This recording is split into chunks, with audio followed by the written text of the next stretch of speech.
رسول کریم صلی اللہ علیہ وآلہ وسلم نے ارشاد فرمایا، میں تمہیں ایسی عبادت نہ بتاؤں کہ جس کو کرنا بہت ہی آسان ہے اور بدن پر وہ بوجھل نہیں ہے، بدن پر وہ ہلکی ہے۔ عبادتوں میں مشقت تو اٹھانا پڑتی ہے۔ آپ نماز پڑھنا چاہیں گے تو آپ کو وضو کرنا پڑے گا ٹھنڈے پانی سے، چل کے مسجد جانا پڑے گا، رکوع و سجود ہوں گے۔ روزہ رکھنا ہے تو آپ کو دن بھر کی بھوک کاٹنی پڑے گی، زکوٰۃ دینی ہے، صدقہ کرنا ہے، خون پسینے کی کمائی سے پیسے جدا کرنے پڑیں گے، حج کرنا ہے تو بہت زیادہ مشقت اٹھانی پڑے گی۔ جتنے بھی اعمال ہیں خیر کے، اچھائی کے، ان میں بہت زیادہ مشقت اٹھانا پڑتی ہے۔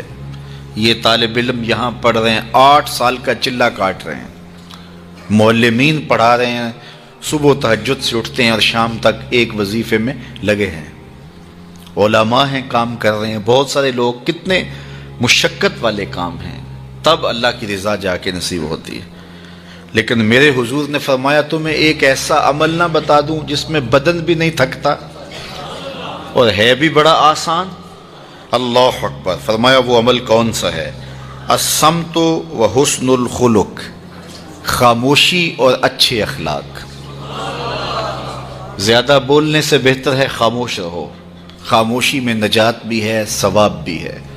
زیادہ بولنے والا جھوٹ بھی بول لیتا ہے، زیادہ بولنے والا گالی گلوچ اور سب و شتم پر بھی اتر آتا ہے، زیادہ بولنے والا کسی کی پگڑی بھی اچھال دیتا ہے، زیادہ بولنے والا غیبت بھی کر لیتا ہے، زیادہ بولنے والا ایسا مزاح کر لیتا ہے جس سے کسی کو تکلیف پہنچے۔ زیادہ بولنے والے سے بہت ساری غلطیاں ہو جاتی ہیں، جو تھوڑا بولے اس سے غلطیاں کم ہوتی ہیں، چونکہ انسان کے زیادہ گناہ جو ہے وہ اس کی زبان کی وجہ سے ہوتے ہیں۔ ایک روایت میں آتا ہے جب صبح ہوتی ہے سارے اعضائے بدنیاں زبان کے آگے ہاتھ جوڑتے ہیں، بی بی تو چپ رہنا، چونکہ بولتی تو ہے اور مصیبت سارے اعضائے بدنیاں کو سہنا پڑتی ہے۔ تو یہ زبان جو ہے اس کی وجہ سے زیادہ گناہ ہوتے ہیں، یا زبان کی وجہ سے، یا انسان کی عصمت کا جوہر جب لٹتا ہے تو پھر اس کے پلے کچھ نہیں رہتا۔ اس لیے میرے حضور نے ارشاد فرمایا، جو تمہاری 2 ٹانگوں کے درمیان اور جو 2 جبڑوں کے درمیان زبان، ان دونوں کی مجھے تم ضمانت دے دو، میں محمد تمہیں جنت کی ضمانت دے دیتا ہوں۔ تو فرمایا کہ میں تمہیں ایسا عمل نہ بتا دوں کہ جو بہت ہی آسان ہے، اور وہ کیا ہے؟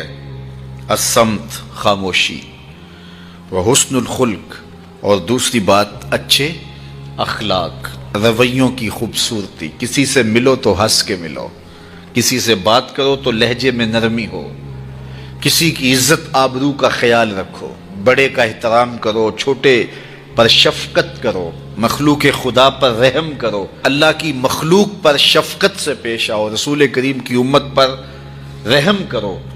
تو یہ ایسا عمل ہے جس پر کوئی مول بھی نہیں لگتا، قیمت بھی نہیں لگتی، بدن بھی نہیں تھکتا، لیکن نامہ اعمال نیکیوں سے بھر جاتا ہے۔ قیامت کے دن نامہ اعمال پر سب سے وزنی جو عمل ہوگا وہ حسن خلق ہوگا۔ حضور نے فرمایا کہ بیہودگی اور فحش کلام کرنا، یہ سب کچھ جو ہے، تو فرمایا یہ اسلام میں سے نہیں ہے، اور بہترین اسلام وہ ہے جس میں خلق اچھے ہوں۔ حضور نے ارشاد فرمایا کہ جو حسن خلق ہے یہ گناہوں کو اس طرح مٹا دیتا ہے جس طرح جو مصفہ پانی ہوتا ہے، اچھا پانی ہوتا ہے، وہ بدن سے میل کچیل اتار دیتا ہے، اور جو برے اخلاق ہیں وہ عمل کو اس طرح فاسد اور ضائع کر دیتے ہیں جس طرح شہد کے اندر سرکہ ڈال دیا جائے تو شہد صحیح نہیں رہتا۔